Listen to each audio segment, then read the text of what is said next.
Hello and welcome back to my channel Code Say, and we are once again going to discuss one more important legal issue.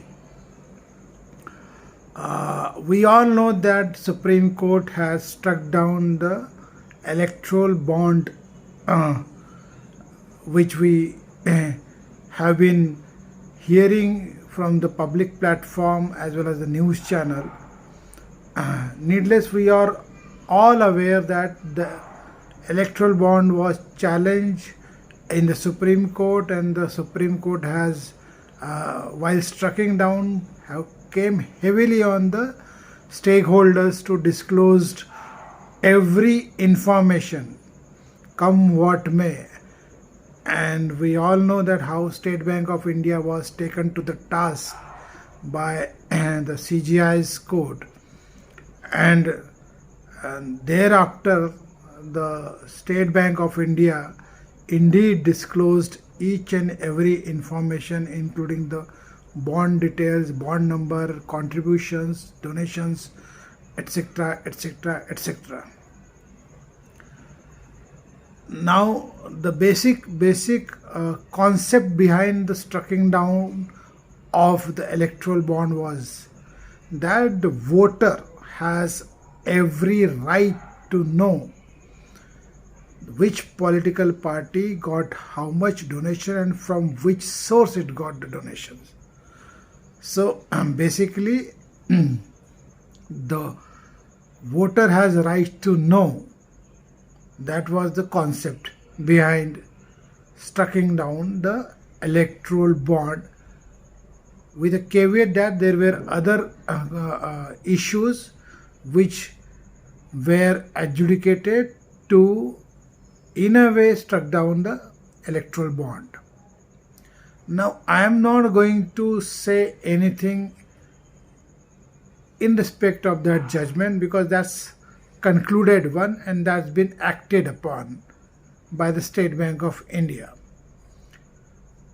Now, in recent week, last week only, what has happened, there was another petition which was lying in the Supreme Court, in fact, which was heard last week only, wherein the petitioner has sought the directions concerning the detail about the assets of the candidate who is standing for an election.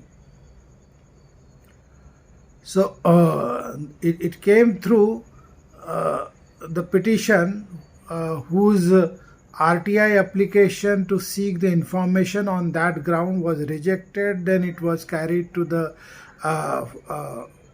first appeal, and then thereafter it was carried to the second appeal, and then before the CIO, and then thereafter it came to the High Court, from High Court to the Supreme Court. That's how this petition has traveled. And in this petition, the bone of contention is, I'm sorry for some hiccups, but bone of contention is it that the candidate who is standing for an election should disclose his assets under an RTI which was sought by the petitioner. That was the main crux of the matter. Now, what Supreme Court has ruled is that the public has no right to know the assets of the candidate who is standing in an election under an RTI Act. So, when you hear this about the judgment, which emphatically states that the assets of the candidate who is standing for an election need not be disclosed to the public who is seeking an information under an RTI, is somewhat very strange point of view or rather an opinion expressed,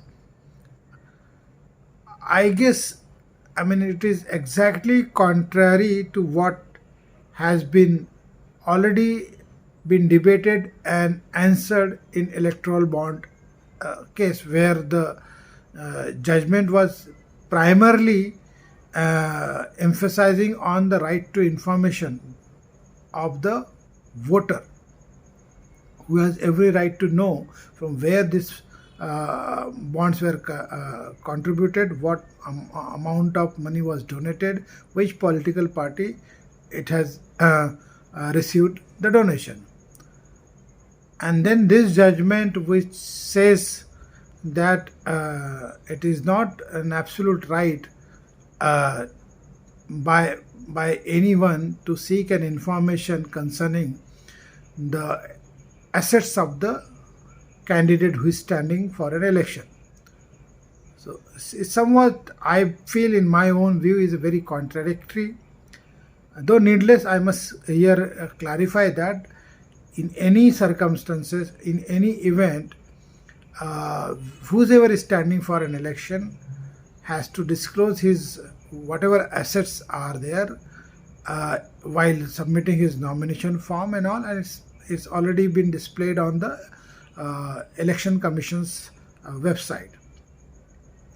But why it can't be disclosed under an RTI because of this point of view which has been taken recently in this judgment, I still not been able to clearly understand when the same analogy should be made applicable, where the voter has every right to know who is standing for an election or candidate, what is his assets, what is his educational qualifications, etc., etc., etc. So in my view, I thought this is somewhat contradictory to the earlier opinion expressed in electoral bond case.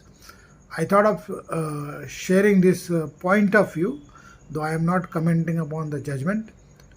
Neither I am making any observation on the judgment. It may be perfectly correct in the eyes of the judges, and I am no one to differ from which has been laid down by the Supreme Court.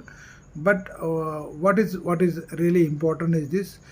In my view, I think the voter has a right to know the assets of the person who is contesting election. So in that sense, I feel it would have been appropriate if the petition would have been allowed in that sense, and things would have been much more clear. This is what my personal view, without doubting the judgment and not even expressing anything on the judgment. So I thought of sharing this when I learned about this judgment, and that's how this video has been made. I feel you have liked my video, and I hope you have liked my video, and I shall keep coming back with another video on some other subject of the law. See you tomorrow. Till then, goodbye. Thank you. Have a nice day. Good night.